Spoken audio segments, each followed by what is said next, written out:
In my previous life, my mother received the news prematurely and compelled Xie to marry me. However, she and my father perished during the journey of exile. Shortly after our union, Xie became indifferent towards me, which ultimately led to my despondent demise in a rural retreat.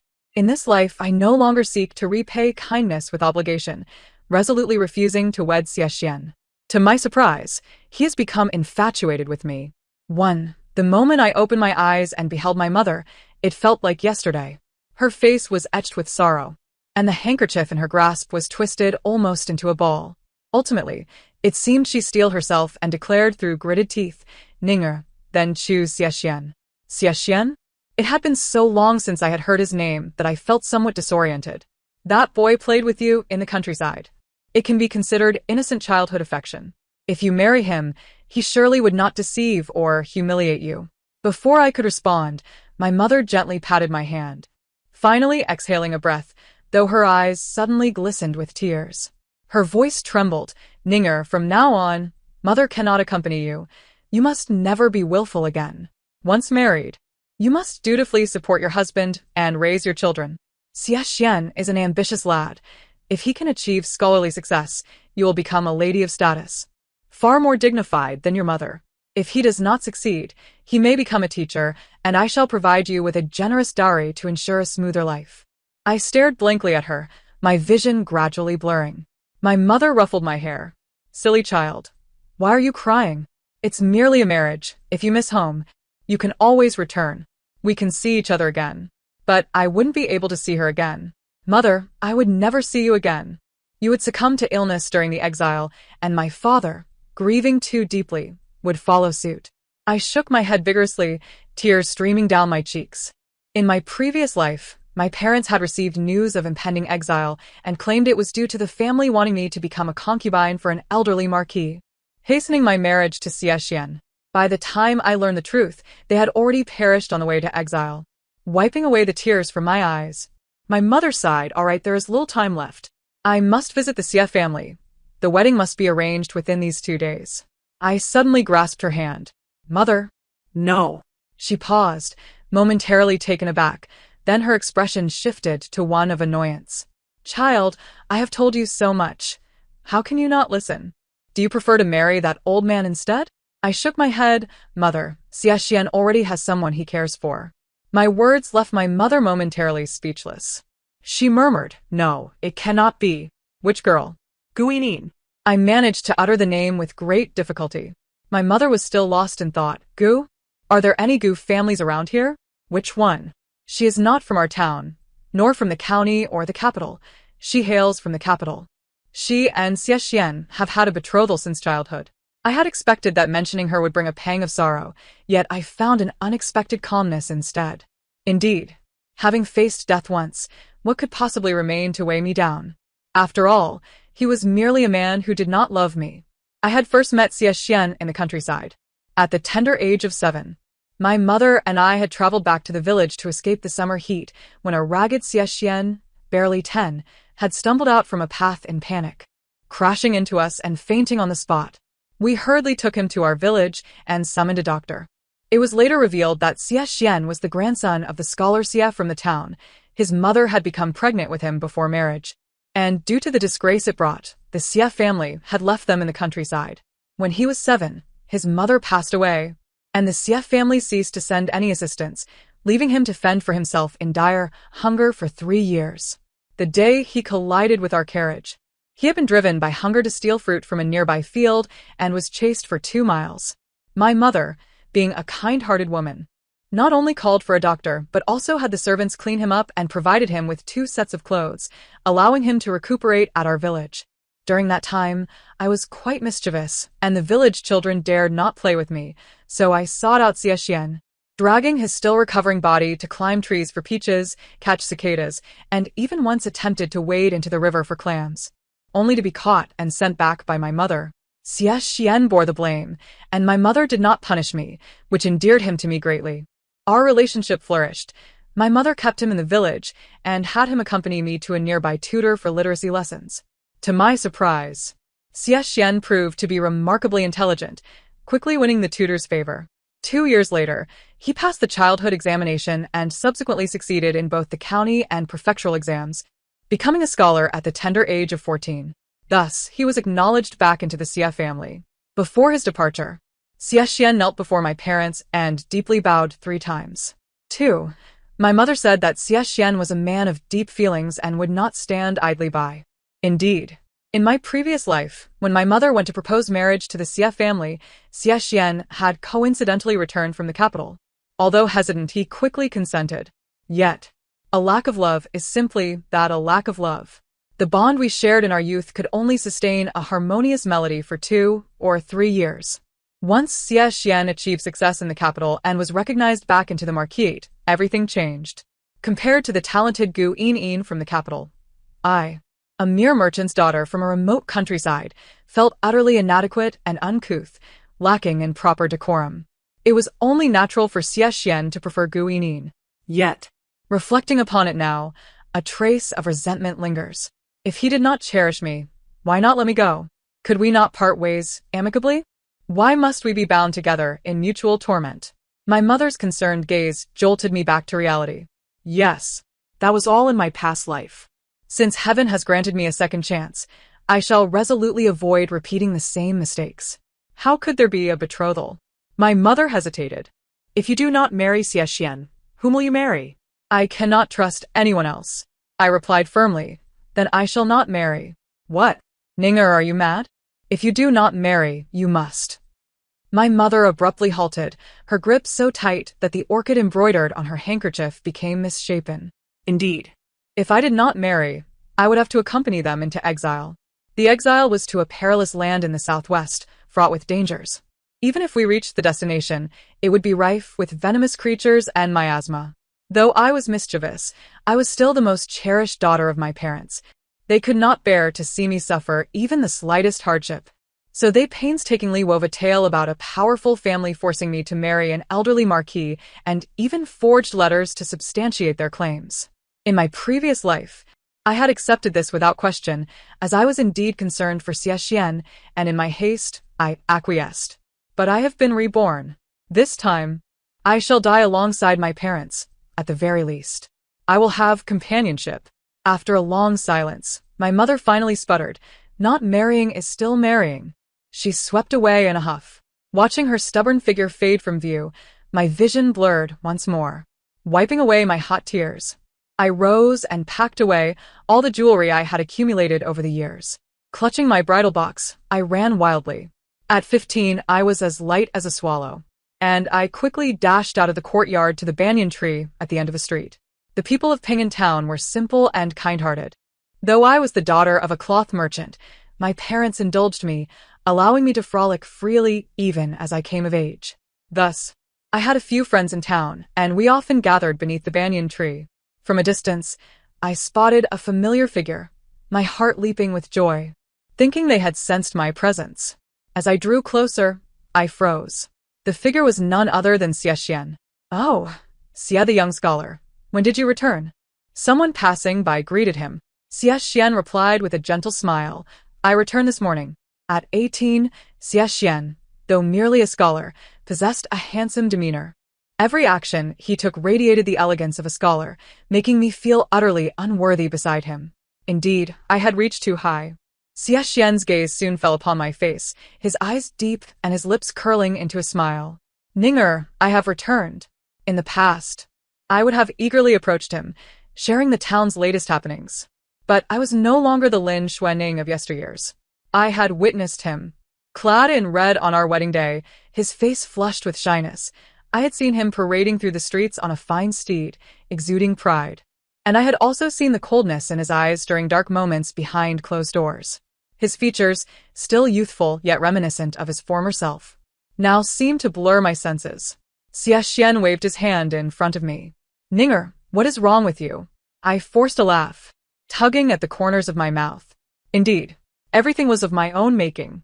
As the daughter of a humble merchant, the child of a sinner, how could I dare to aspire to the gates of the noble house? Instinctively, I took a step back. Just as I was uncertain how to confront the current situation with Xie, a voice called out, growing nearer. "Xuening, Xie Xuan." "Ah, I knew you two would be here. It was Lu Zhaoxing, the youngest son of the town's butcher. He was somewhat rotund from his hearty appetite, and as he ran, the flesh on his face jiggled. Upon reaching us, he leaned on his knees, panting heavily. Xie Xian, why have you suddenly returned from the capital? Isn't the provincial examination approaching? It suddenly dawned on me. Yes. It was already July, and the provincial examination would commence in the golden autumn of August. Originally, Xie Xian had intended to showcase his talents in this examination, but for some unknown reason, he had returned to Ping'an town. In my previous life, he had been preoccupied with the Lin family's exile, which had hindered his examination, drawing ire from his mentors and grandfather. This time, free from my entanglement, he would undoubtedly find it much easier. Thus, I smiled and urged him, indeed, Xie Xian, why have you returned so abruptly? Hurry back to the capital. If you miss the examination, you won't be able to become the top scholar next year. Right, the top scholar. Lu Zhaoxing attempted to join in the jest, but upon meeting Xie Xian's solemn gaze, he immediately shrank back, silenced. I too noticed something amiss with Xie Xian. His lips were pressed tight, and his gaze was cold and unyielding, revealing his displeasure. Indeed, he was displeased. In the next moment, he seized my collar, pulling me away, casting a warning glance at Lu Zhaoxing. Once we were at a distance and seeing me struggle, he finally released me. Lin Xuening, how can you still laugh when the Lin family is in turmoil? I was taken aback. He had already learned of it. Did you hurry back because you knew? Xie Xian's expression was stern. Otherwise, why would I? So it was. My mother had spoken truly. Xie Xian was indeed a man of deep feelings. The support the Lin family had provided in the past had evidently left a lasting impression on him. However, when he had rushed back to assist the Lin family, he could hardly have anticipated that my mother would seize the opportunity, forcing him to marry me. In this lifetime, that would not happen. I presented the makeup box in my arms towards him. No need for that. My mother has already inquired, and it's merely an exile of the family. Here, since they're going to confiscate the estate, these valuable ornaments should not be cheapened for the officials. I was thinking of sharing them with you, so you might look after me a bit. Xie Xian regarded me with an odd expression. His eyes narrowed, pupils constricting, as he scrutinized me, seemingly questioning. Ningya, when did your speech become so ornate? I was momentarily stunned before I smiled. After over a decade of being married, I had indeed changed. Isn't this how I learned to speak from you? I teased. Xie Xian, when you become the top scholar and hold a high office, don't forget your little partner. He looked at me with a peculiar expression, as if weighing something. After a long pause, his expression shifted abruptly. He snorted softly and waved his sleeves as he turned to leave. Hey, why are you angry? I could always share more with you. Watching Xie Xian walk away, I finally exhaled, only to inwardly chastise myself. Xuening, is your family really facing confiscation and exile? Lu Zhaoxing asked incredulously. I nodded slowly. Yes, the main family has incurred misfortune, and we collateral branches are implicated. What? How can this be? You've never benefited from the main family, yet you cannot escape suffering. Lu Zhaoxing exclaimed indignantly. I smiled bitterly. Did not the sage say, when one flourishes, all flourish. When one suffers, all suffer? After saying this, I pushed the makeup box towards him. Take this, come on, let us find Xiao Luer. I heard this exile is to the southwest, and as a delicate girl, I must take plenty of medicine for the journey. Otherwise, if a poisonous snake bites me, won't I swell up like you? I am not a dumpling. I have a face of fortune. Lu Zhaoxing retorted immediately. I playfully tugged at his ear. You do indeed have a face of fortune. Suddenly, I felt a prickling sensation on my back. Turning around to scrutinize, I found only a few familiar faces from the town. How strange. I skeptically scratched my head and stepped into the nearby apothecary. Xiao Luer was the youngest son of Dr. Lu in town. Due to his frail health, he had been bullied by local children since childhood, which led him to often hide in the apothecary, reeking of medicine. He was always stubborn, just as he was now. Father has said that our Lu family practices medicine to save lives, not to harm. I clarified, it's not about harming, it's about saving. Lu Zhaoxing nodded emphatically. Exactly. Xiao Luer, look at Xuening, so beautiful. What if she gets targeted and bullied on the road to exile? If her face were covered in sores? It would be different. Evildoers would find her repulsive. Exactly. Shall Lure, if you don't hold on. Do you believe I won't just scratch a few lines on my face right now? I threatened. Shall Lure panicked, stammering in agreement. After preparing the medicine, he insisted on giving me a few bottles of pills he claimed were for treating my asthma. I waved my hand. Shall Lure, do you not understand what exile is like? We can't even bring spare clothes, let alone medicine. If you truly want to help me, give me a few remedies for treating snake bites and my asthma. I can cram them in last minute. Shall Lure furrowed his brow. How about I give you my copied medical texts? I patted his head. Good, good. You are indeed teachable. He swatted my hand away. No patting on the head. It stunts growth. Then, with a worried look, he asked, Sister Xuening, can you withstand the hardships of exile? I chuckled. Your sister Xuening can traverse heaven and earth. Is that even a question? Lu Xiaoxing chimed in. Exactly. Is that a question? Being with these childhood friends felt as if time had truly reverted to the past. Alas, such joy was fleeting. Before I could enjoy a meal at Xiao Luer's house, a little girl rushed in. Sister Xuening, Mother has taken the matchmaker to the Xie family. Just as I suspected. My mother remained resolute in her decisions. Xiao Luer, you are in charge of distributing these ornaments with the little girl and the others. I instructed hurriedly as I dashed outside. However, before I could reach the Xie family, I spotted the old scholar Xie leading the matchmaker, approaching slowly. Behind them followed a group of people, all carrying items covered in red cloth. This spectacle left even my mother momentarily stunned. Upon noticing my arrival, she quietly asked, Is the Xie family preparing to arrange a marriage? Is it that girl with the surname Gu? How would I know? This was not part of my previous life. I feared that my rebirth had altered some fate, leading to this unexpected scene.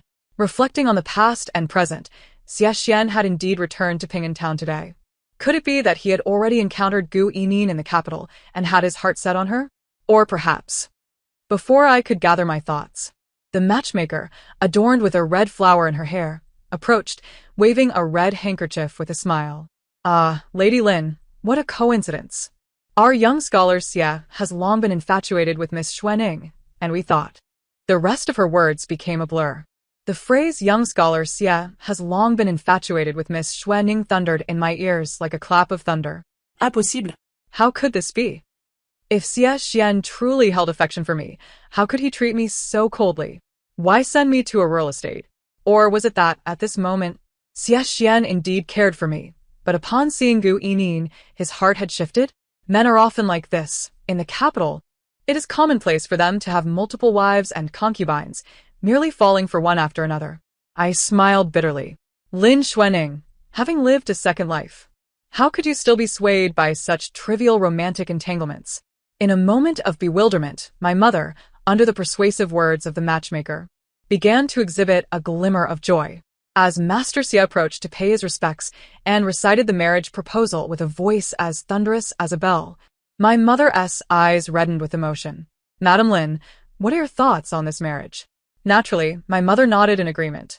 I hurriedly intervened, offering an apologetic smile to Master Xie. There are no thoughts. I shall not marry. The town of Ping'an was small, and this commotion, both lively and peculiar, drew the attention of many neighbors, all displaying expressions of eager anticipation. Upon hearing my declaration, the crowd instantly erupted into murmurs of confusion. Is she afraid that young Master Xie might fail the imperial examination? Who can say? I've heard that the Lin family holds high positions in the capital, but I see that Xuening and young Master Xie seem to have a good relationship. How could she possibly refuse? Puening. My mother exclaimed in anger. Before she could chastise me, I was abruptly pulled away. It was Xie Xian, his expression dark and his voice low as he said, Ninger, I need to speak with you. Without waiting for a reply, he dragged me toward the nearby Xie residence. Let go, let go. I protested, shaking free once inside. Upon lifting my gaze, I met Xie Xian's crimson eyes. Considering that he might genuinely have feelings for me in this moment, I patiently tried to reason with him. Xie Xian, please don't. Ninger, you too have been reborn, haven't you? I stared at him in disbelief, and he wore an expression that confirmed my suspicions. So, he had also experienced rebirth? After a moment of stunned silence, I felt a sense of relief. Since we were both reborn, it would be easier to communicate. Xie Xian, I inhaled deeply. My greatest regret in my past life was not being able to stay by my parents' side. You understand, don't you? If you hold even a sliver of sentiment for our childhood friendship, you should support my decision, shouldn't you? His body swayed slightly, his voice barely audible. And what about me? His gaze locked onto mine. Ninger, what about my feelings? Have you ever considered me? You? I laughed softly, young Master Xie. There is the esteemed Gu Yinin waiting for you in the capital. You are both admired as a couple by everyone. Surely you don't wish to abandon that? Xie shook his head. No, Ninger, you misunderstand. I raised my hand. Regardless of whether it's a misunderstanding, everyone in the capital believes that to be the case.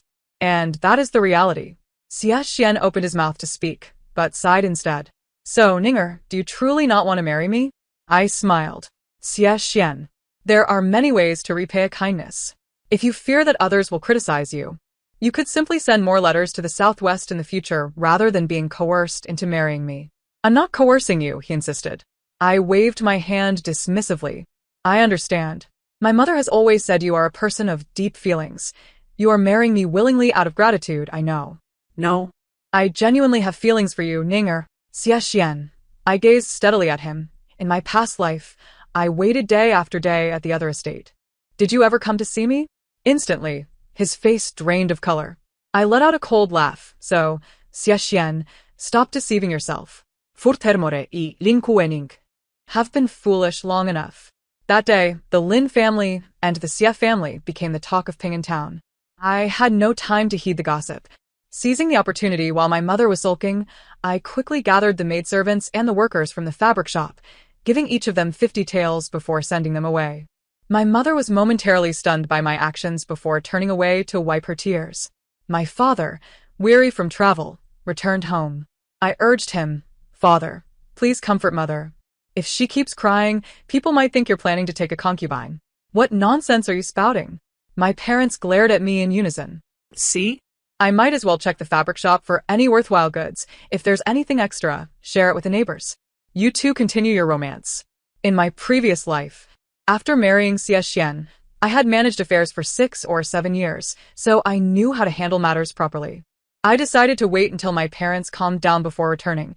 The shop was left with only some old fabric.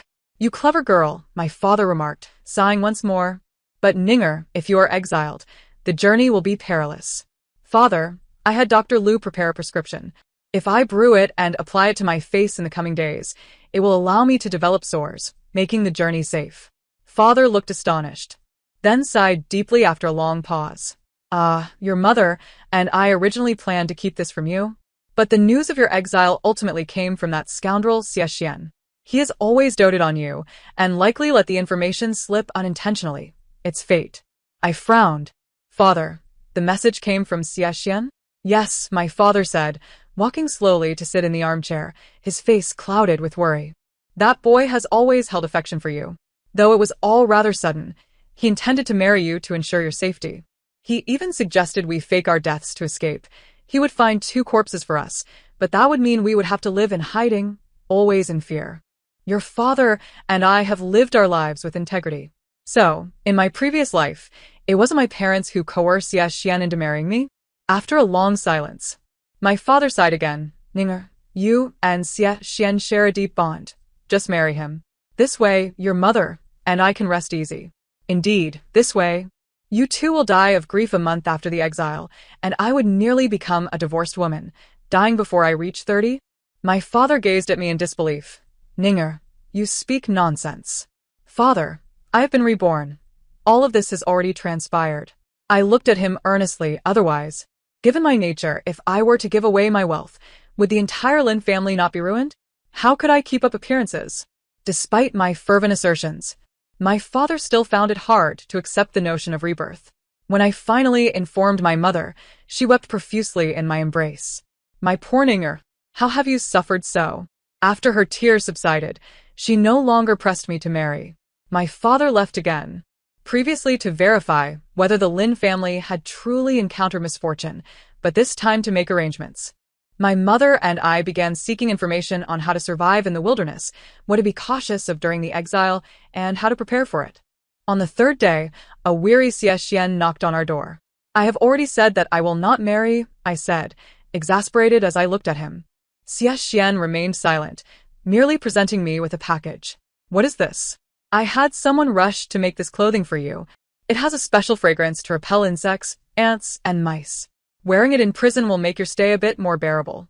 After he spoke, he gazed deeply into my eyes. Ninger, please take good care of yourself and your uncle and aunt. I did not refuse, but simply nodded. Thank you.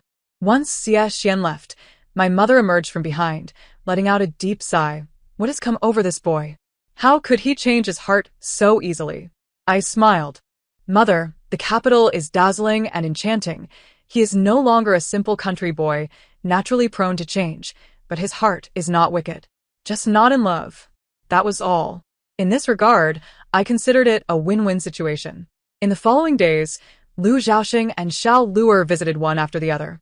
My mother delved into the study of medicine, while my father learned self-defense techniques from the town's old constable.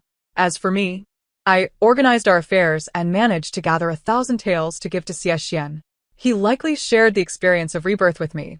While he had some skills, he would find it difficult to manage without funds, since he was concerned for our welfare. I thought it best to provide him with a bit more money for his endeavors, which would be far more effective than my father fumbling about like a headless chicken. When the officials surrounded the fabric shop and our home in an imposing manner, my parents and I exchanged bittersweet smiles. As we were bound and taken away, Lu Zhaoxing followed behind, sobbing uncontrollably, his little pigtails and runny nose evident as he wiped them with his sleeve. I caught a glimpse of Xian beneath the banyan tree. He stood tall, his gaze profound, and his brow furrowed with worry. Someone asked him, "Young Master Xia, what crime has the Lin family committed? They seemed fine before."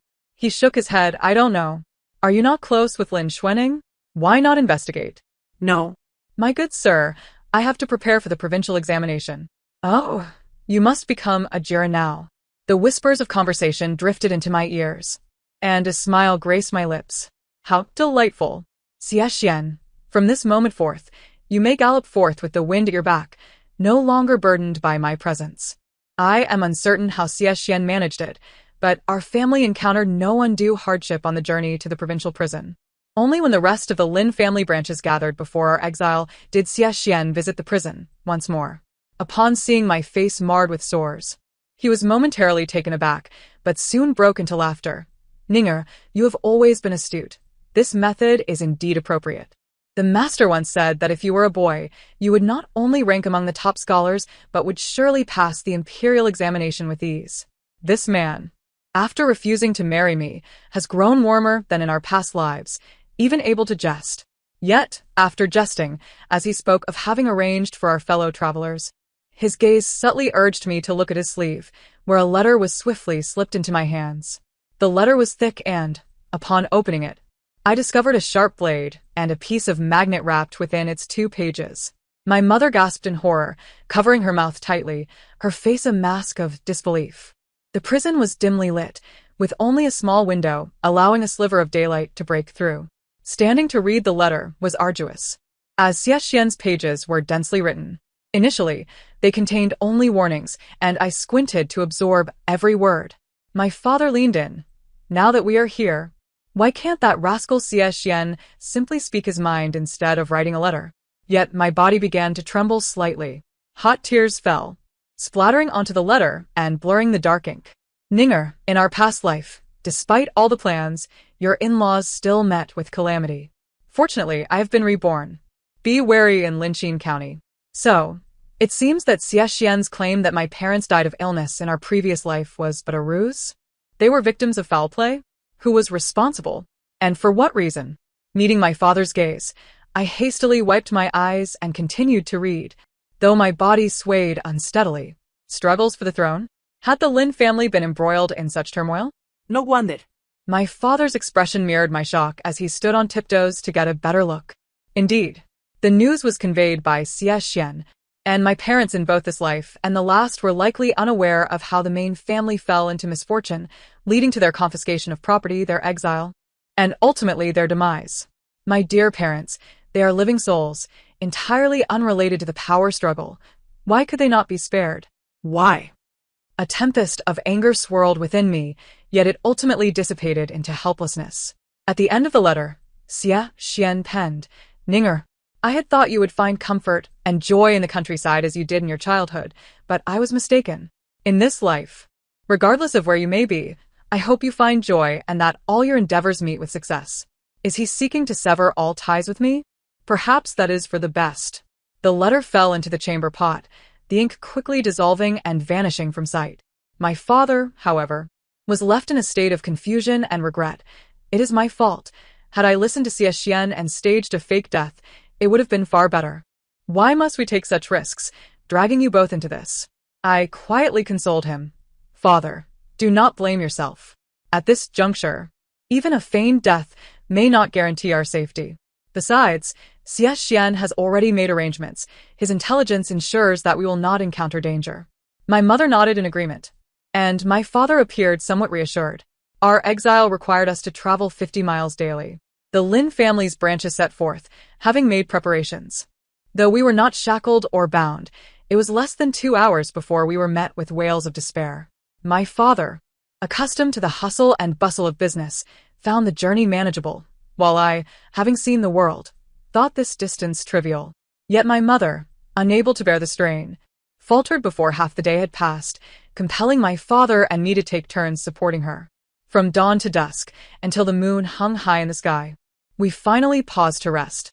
A thin blade slipped from my sleeve, quickly returning to embed itself in a wooden staff. A smile tugged at my lips. Xie Xian had indeed provided me with a formidable tool. In our past life, despite being the top scholar, Xie Xian had many acquaintances, including one skilled in concealed weapons. This particular weapon, known as Xing Wuzong, was my favorite. I practiced daily for 3 months before mastering its use. Far more effective than the fine needle hidden in my hair. Lost in thought, a sudden shout broke through. I quickly looked up, only for my mother to cover her eyes. Ninger, do not look. My father muttered under his breath, and this is just the first day. Nearby, an unknown relative lamented, do not speak of the first day. From the moment we set off this morning, their expressions were ominous. Alas, what a shame for such a fine girl to lose her purity. It is truly tragic. I removed my mother's hand from her eyes. Lost her purity? Since I am here, I cannot simply stand by. Hey, Ninger, where are you going? I need to relieve myself. Climbing a tree branch, I scrutinized the scene under the luminous moonlight. This was not as I had imagined. The cousin being dragged away was threatened by the constable for a while, sitting there and calling for help, while the constable even offered her half an apple to eat. Is there such a disgrace to one's dignity? Or perhaps, are these Xie Xian's agents? Or did they have a prior affair? I observed the constable closely before retreating quietly. My parents, seeing my return, assessed me with cautious eyes, and upon confirming I was unharmed, they relaxed. I gently pressed on my mother's calf, reassuring her, do not worry, your daughter is not reckless. My mother shot me a glance, yet exhaustion soon overcame her, and she fell into a deep slumber. My father quietly offered me half a bun. Ninger, you must be hungry. Hurry and eat.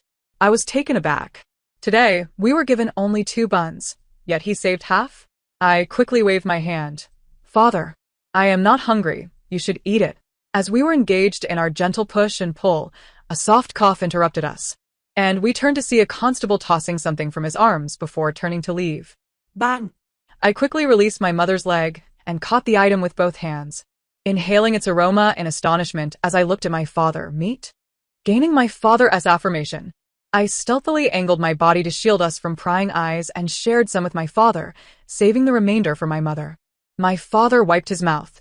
Xie Xian is quite considerate. I could not help but chuckle. Indeed, I did not part with 1,000 taels of silver for nothing. With the constables providing meat every 3 days, my parents and I fared relatively well, yet the other branches of the family quickly withered away. One day, a child of about 7 or 8 collapsed. Doctor. Quickly find a doctor. The constable scoffed. In this desolate place, where would a doctor come from? Besides, you are exiles. Do you have the money to seek a doctor? You! Enough of that. You are criminals. Either carry him or leave him behind. Choose one.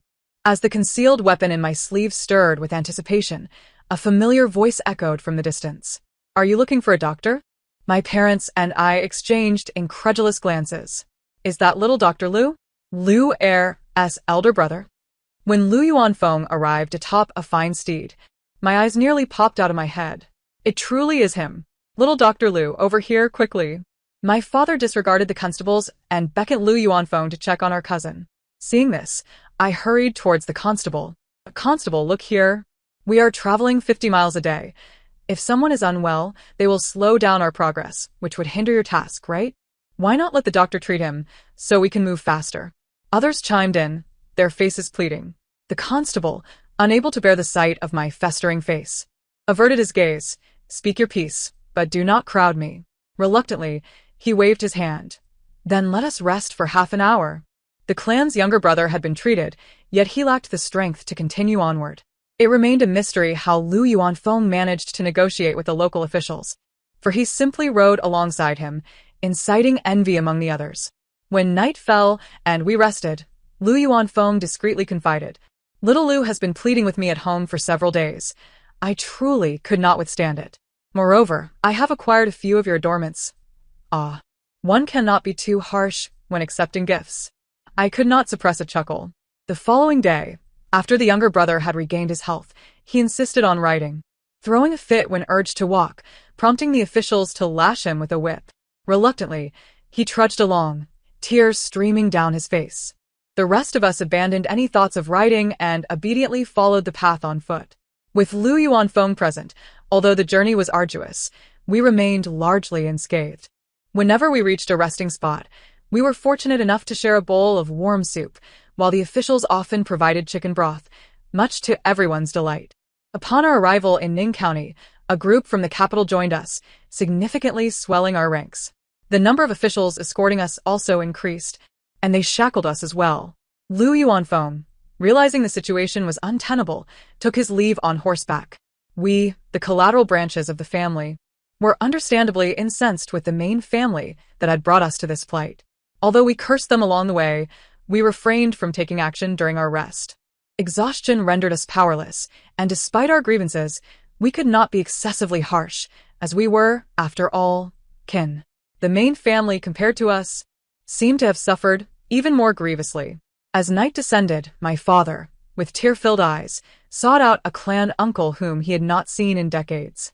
Curiosity compelled me to sneak a glance. The uncle appeared aged and despondent, his hair completely white.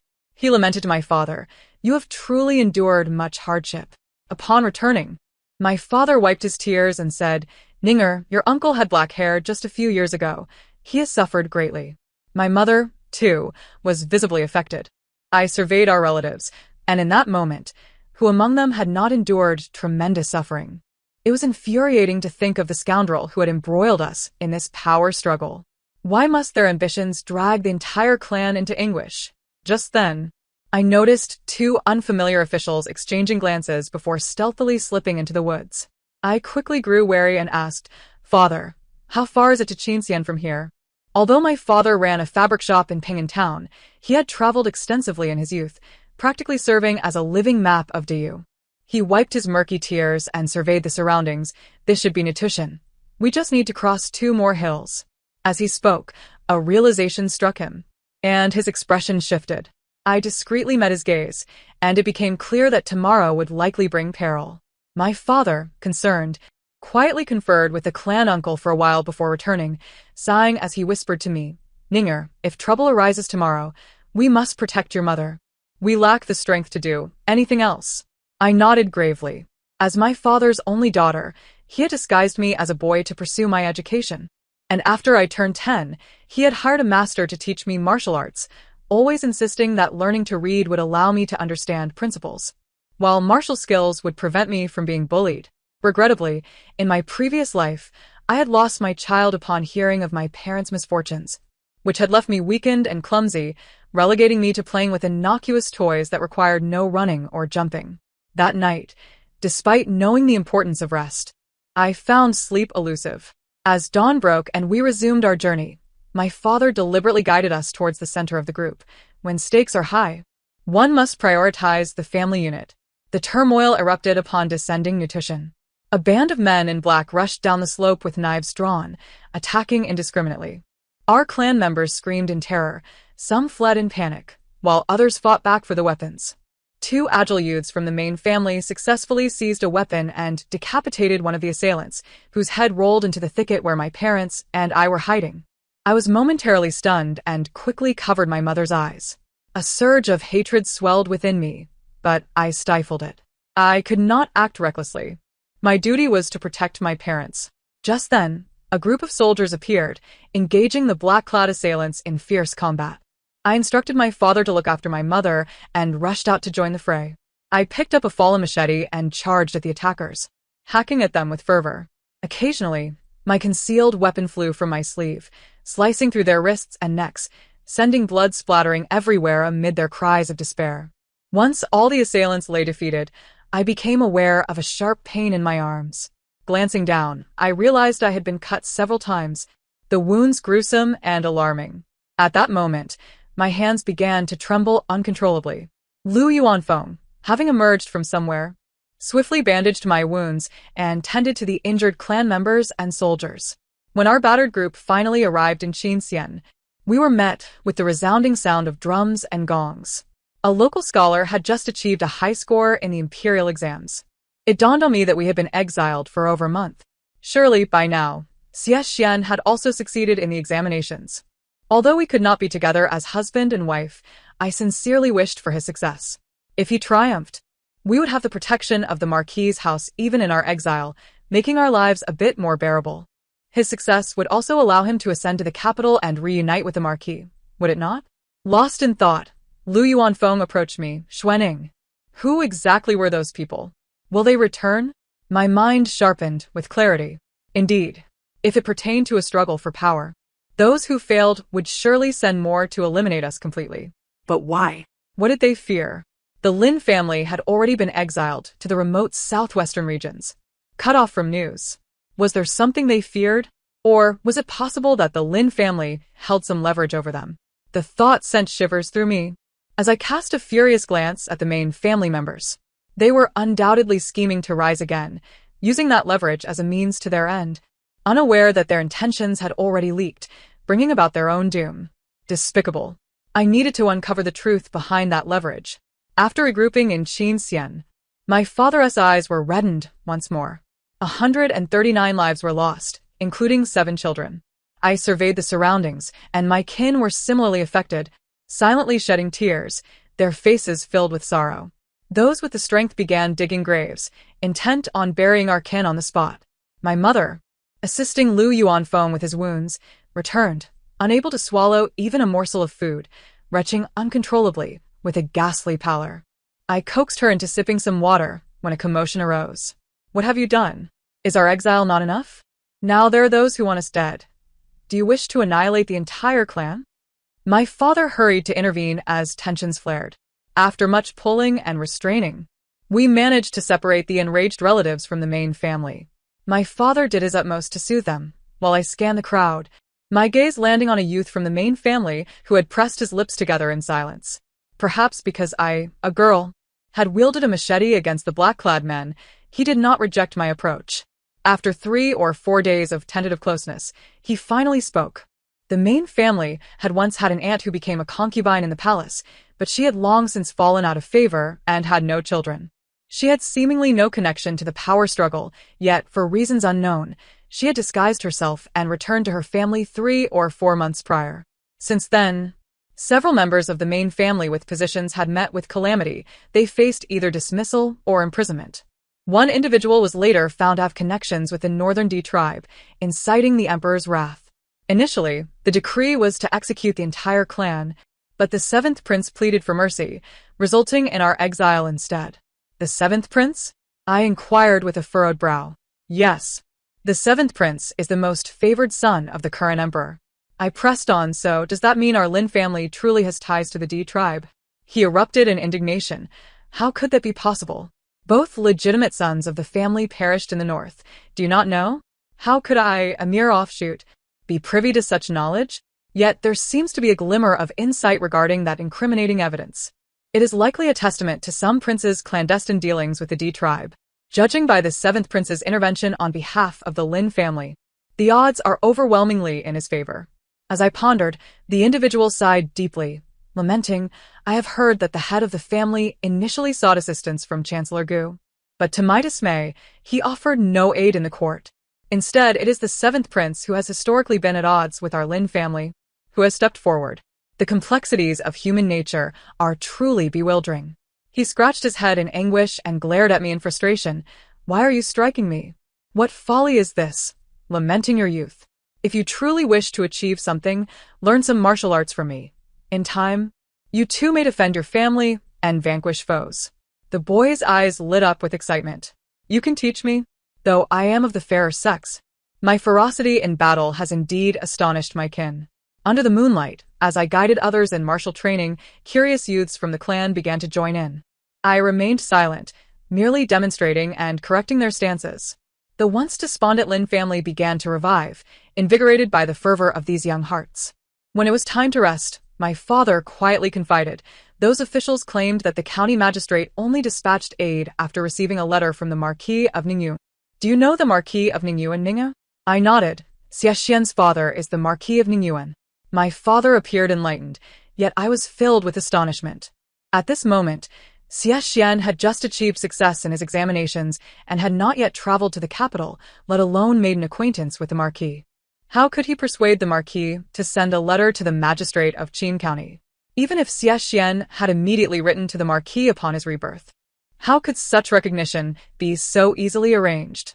Or was it that Xiaxian did not participate in the provincial examinations, but rather went straight to the capital after visiting us in prison? Lost in thought, I felt a gentle tug on my arm. Turning to see Lu Yuanfeng, he carefully unwrapped the cloth from my arm and, upon meeting my gaze, offered a wry smile. Xuaning, your jewelry is gone, but I have replaced it with the finest medicinal ointment for your wounds. It was evident that resources were scarce. Indeed, throughout our journey, Lu Go was the one shouldering the expenses for our treatment. With the Lin family comprising countless mouths to feed, how could we possibly afford such costs? Now, as exiles, we possessed nothing of value. Noticing my frown, Lu Yuanfeng reassured me. Do not worry, Xuaning. Though my medical skills are modest, I assure you, I will not leave you with unsightly scars. I could not help but chuckle. In these dire times, I hardly concern myself with scars. Money can be earned. I merely need to confer with my father on the means to do so. Ninger, is this truly feasible? My father instinctively shook his head. Father, the world is bustling due to profit. We toil as laborers and we also engage in trade. As long as they turn a blind eye, how can it not succeed? Moreover, we have only traversed half the journey. Even if Lu Go were as skilled as Bien Ke, a clever cook cannot prepare a meal without ingredients. For the sake of our kin, we must devise ways to earn money. My father was persuaded. Then, shall I consult your uncle about this? Yes. We shall split our efforts. I will seek out the constable.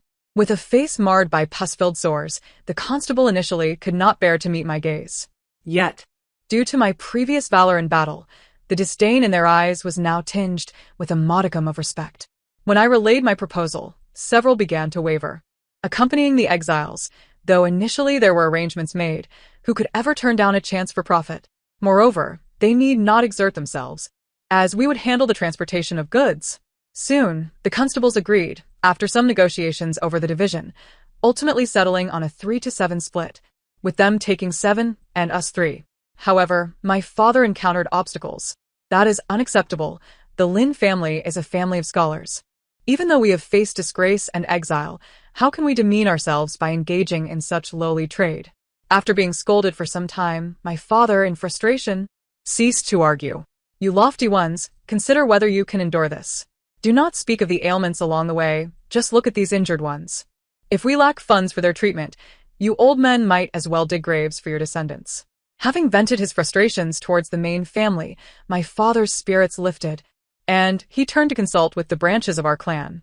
Although many among the branches are learned individuals, they lack the pretensions of the main family. Under my father's persuasive tongue, they readily agreed to his proposal. Constable, please inform us of the remaining routes, so we may discuss what supplies to procure. After acquiring the route from the constable, my father swiftly conferred with the other merchants in the clan, urging them to contribute any hidden silver or goods as capital. Meanwhile, I continued to lead the uninjured youths in martial training, and they became the main force in the subsequent transportation of goods. The first batch of goods sold out swiftly in the Huaxi region, with each constable receiving over 50 taels of silver, their faces beaming with delight. We, too, reaped nearly 300 taels, ensuring that all wounded clan members received medical treatment. As the constables rejoiced, our meals improved significantly, and the shackles binding us were removed, allowing the elderly and children to travel by donkey cart. For a time, the clan, which had been plagued by fear following the assassination attempt, finally glimpsed hope. No longer wavering about the future, some clan members voluntarily joined the transportation efforts, while those lacking strength assisted as best they could. Days passed, and after another distribution of funds, we noticed the dwindling population around us. Lu Yuanfeng provided us with medicinal remedies for snake bites and miasma. Naturally, we prioritized delivering these to the constable first, then distributed them among our kin. However, when it came to the main family, each person averted their gaze. My father scoffed, returning with none of the customary respect he had previously shown to his uncle. They are all so obstinate, incapable of adapting, he remarked. I couldn't suppress a laugh. During this time, the sores on my face gradually diminished, yet the sun and wind over the past 2 months had left my skin as dark as coal, save for my increasingly luminous eyes. Glancing towards the main family, I reassured my father, "Do not worry, it will soon change." My father regarded me with skepticism as I winked at him. Lu Yuanfeng had not only been aiding in healing but had also covertly administered medication to the main family.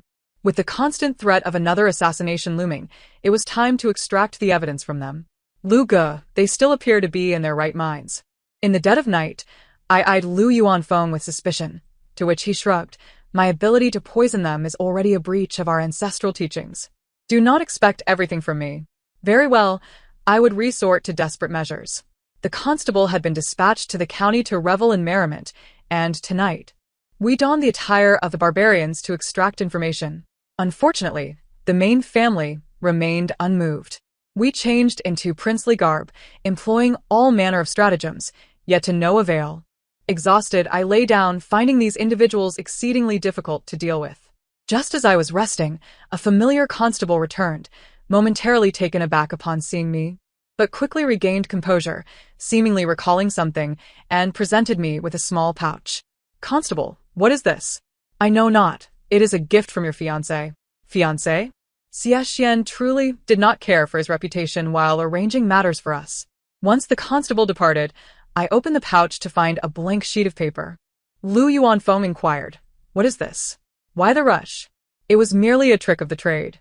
I held the paper near the fire, and gradually, characters began to appear. Lu Yuanfeng, astonished, watched as I swiftly read the contents before tossing the paper into the flames. The constable jumped up, exclaiming, "Hey, why did you burn it?" I offered him a bemused smile. This letter was likely one that Xie had instructed him to deliver to me earlier. He must have glanced at it, found nothing of value, and could not unravel its meaning, thus passing it to me. "Forgive me, dear constable, but this is a letter from my fiancé indicating his intent to burn it, lest it implicate you." I acted without much thought. The constable, infuriated, stamped his foot, yet found himself powerless to act. He truly departed this time, and my expression turned icy. Rising to my feet, I seized the head of the family. "Lu, brother, we are in trouble." Observing the fading ink on the paper I had prepared, I sealed it within a bamboo tube, which I then tucked into a scroll and handed to Lu Yuanfeng. If my assumptions were correct, Xie should now be en route to the capital. Should this endeavor succeed, our Lin clan would finally be vindicated, allowing us to return to Ping'an Town. Even if it fails, we would still create chaos in the capital. Once more, we set forth, the foliage around us growing increasingly lush. When we first encountered the miasma, the thick white fog nearly caused us to become separated. Fortunately, we had prepared well, binding ourselves with ropes to avoid losing our way.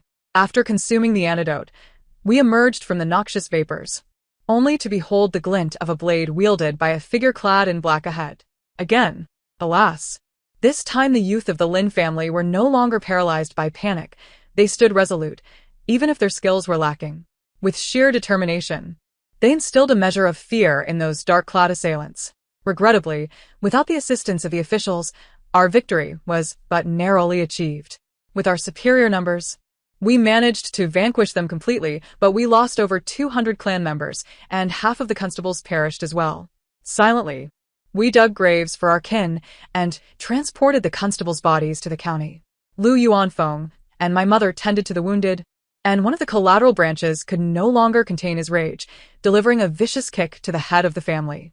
"You owe me my son's life." His words instantly resonated with the mournful cries of the clan. I too felt tears prick at my eyes. After a moment of furious exclamation, the man slowly sank to his knees. "My poor son, only 16, what have you done? Not only have you condemned us to exile, but you also demand our lives?" Wave after wave. "Are you intent on exterminating our clan?" The head of the family averted his gaze, and I inhaled deeply before stepping forward. "Uncle, please rise. I assure you, this will be the last wave." He gazed at me incredulously. "Really? Indeed, truly. They possess evidence of the seventh prince's collusion with the barbarians.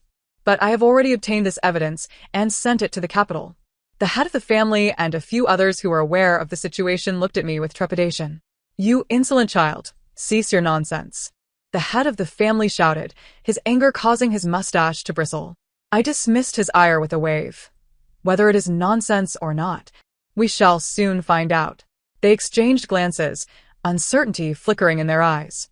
Xie Xian, after all, was reborn, while I held disdain for his affections. His abilities were nonetheless credible. It was merely a matter of time. We traversed mountains and valleys until we reached the place of exile, our hands now laden with 1,000 taels of silver. After presenting our earnings to the garrison, they assigned us the lightest of duties. Most of our kin labored in agriculture, while my mother, having gained medical knowledge from Lu Yuanfeng during our journey, took on the role of a healer, thus alleviating her burdens significantly. The martial youths remained behind, while the others accompanied their fathers to trade, sharing their profits equally. As a result, despite living modestly, our clan experienced a year of relative peace. Recently, a branch of our family welcomed new life, and it seemed our fortunes were improving. However, those from the main family grew restless. Upon hearing whispers of a family member stealthily departing the place of exile, I could not suppress a laugh. "Sister Xuening, shall we not pursue them?" A young man inquired anxiously. "Pursue what? Are we not exhausted from our daily labors in cultivation?" "Let them go," I replied. Only by leaving could they find closure. The individual did not return after 3 months, prompting another wave of anxiety among the main family, who sent out another emissary. Upon my father's return from business, after contributing 2,000 taels of silver and various supplies to the garrison, he discreetly informed me, "Ninger, I have learned that Xie Xian has truly achieved the highest honor. This boy has truly made something of himself. Had you married him back then?" He paused, noticing my calm demeanor. "Ninger, could it be that in a past life?" I nodded. He was also a top scholar. My father sighed. "Ah, what a pity. What was there to lament?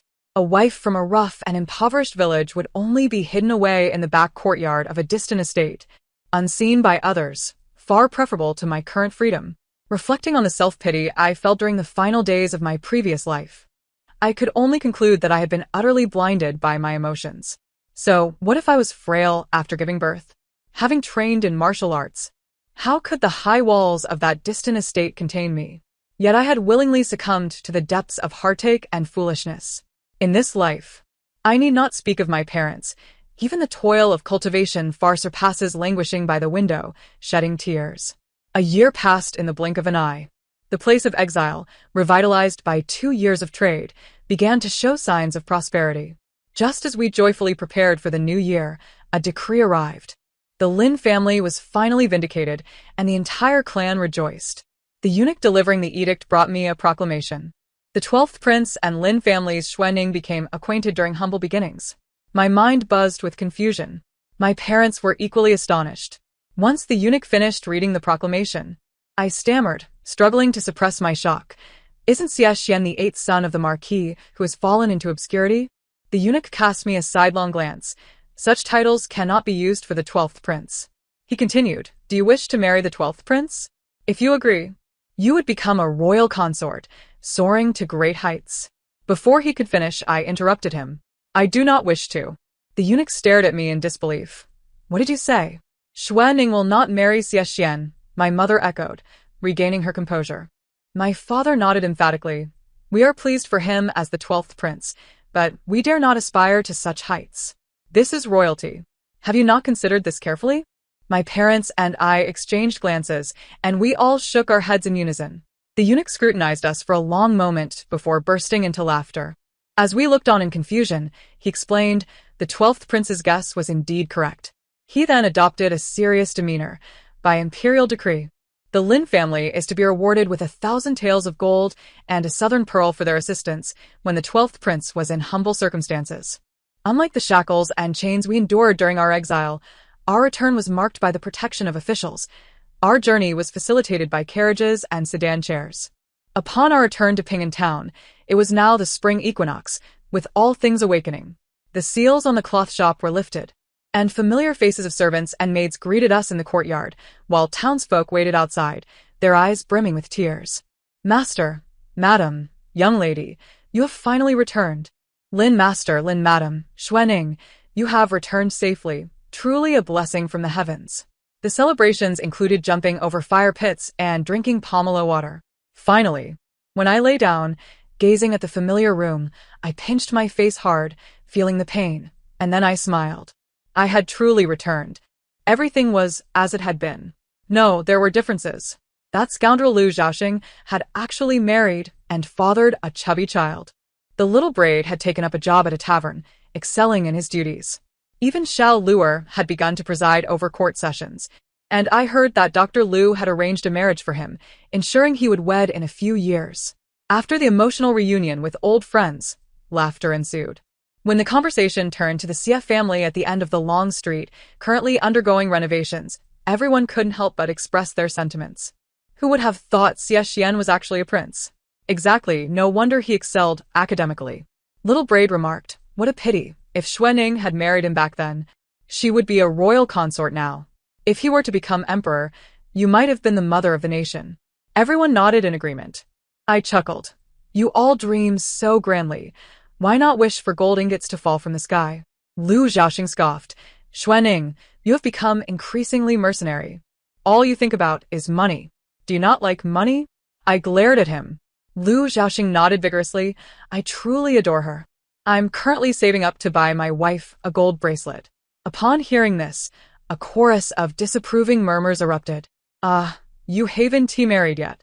Once you do, you'll understand the importance of cherishing your wife, came the retort, which only incited further derision.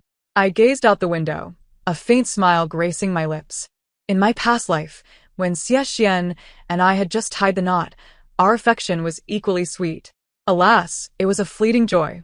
In this lifetime, I neither seek marriage nor harbor expectations, hoping instead that he finds stability in his elevated position.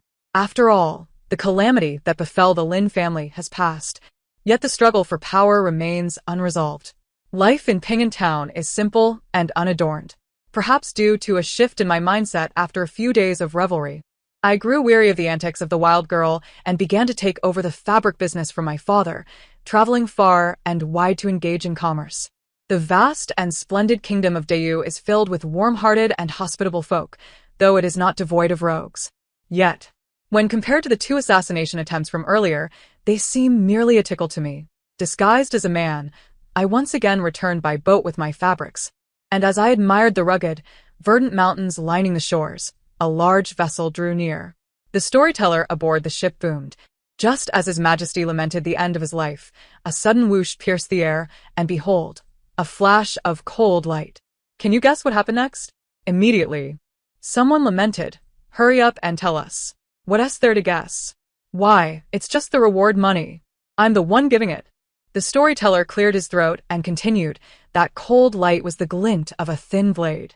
In the blink of an eye, it sliced a slender gash across the 7th prince's neck. At first, the cut was nearly imperceptible. The 7th prince even urged the emperor to drink poison, but suddenly, hot blood gushed forth from that delicate wound, leaving even the emperor in a state of shock. Who did this? Which general possesses such skill? Indeed, this is rather mysterious, isn't it? Someone exclaimed in frustration. Isn't the storyteller supposed to spin tales? If it's not mysterious, wouldn't you lose interest? Be quiet. Please, good sir. Tell us what happened next. The storyteller resumed, You astute gentleman. In martial arts, we are accustomed to blades and halberds. Such a razor that can take a life in an instant is only practiced by those of dubious background. This hero is none other than the one who has wandered among the common folk for nearly 2 decades and recognized by His Majesty during the palace examination. Excitement rippled through the crowd. The 12th prince? The ship sped forward, the storyteller's voice gradually fading. Indeed, he is a retainer of the 12th prince, known in the martial world as. I touched the concealed weapon in my sleeve and murmured, Iron-armed man. A smile spread across my face. After all, Xie is a reincarnate. My worries were unfounded. Sure enough, upon returning to Ping'an town, news of the 7th prince's palace coup and subsequent demise had spread like wildfire. A young man with a braid animatedly recounted the tale of the coup, concluding with a sigh, Minister Gu's entire family was annihilated. What was the name of his daughter again? Enin? She's the most talented woman in the capital. Exceptionally beautiful, yet alas, she died with a wound no larger than a bowl on her neck. Speaking of which, I heard His Majesty holds the 12th prince, our Xie in high regard. It's a pity that after all these years of wandering, the royal family doubts his lineage. I wonder if he can ascend to the throne. If he does, do you think we'll all rise with him? His words had scarcely left his lips when a sharp knock landed on his forehead. The young man turned angrily. Who is it? Don't you know I'm the illustrious 12th princess? Upon seeing the visitor, he quickly swallowed his words. Lu Zhaoxing tugged at his wife, exchanging greetings with Xie and hastily departed as if on greased soles. The young man, belatedly realizing the situation, cursed Lu Zhaoxing for his cunning and fled in a panic. Xie seated himself beside me, and as I picked up my teacup, he naturally poured me more tea. I teased, What brings the renowned 12th prince back to Ping'an town? Noticing his expression was tranquil and rather dull, I asked earnestly, Are you here to fetch your maternal grandfather? Xie poured himself a cup, took a delicate sip, and then gazed deeply into my eyes. I've come to ask you a question, he stated. I raised an eyebrow. Go ahead. Xie pressed his lips together, inhaled deeply, and then said, Ning if I were to become a commoner and return to Ping'an town, would you be willing to marry me? I shook my head. Xie's face lost its color. I turned my gaze to the window. Xie, look at how high the sky is and how green the mountains are. If I marry, I may never see them again. After a long pause, a low voice came from behind. I'm sorry. I understood. He was apologizing for confining me to the narrow confines of the backyard in my past life. I turned to face him, smiling. In my previous life, you deceived and trapped me, leaving me like a fool, drowning in the sorrows of love. However, considering that you have avenged my parents by eliminating the 7th prince and the Gu family, I forgive you. You know? Xie's eyes sparkled with hope. Then I interrupted him, slowly rising and bowing my hands in respect. The grievances have been resolved. 12th prince, may we not meet again. The story concludes here. Thank you for listening, and I look forward to our next tale.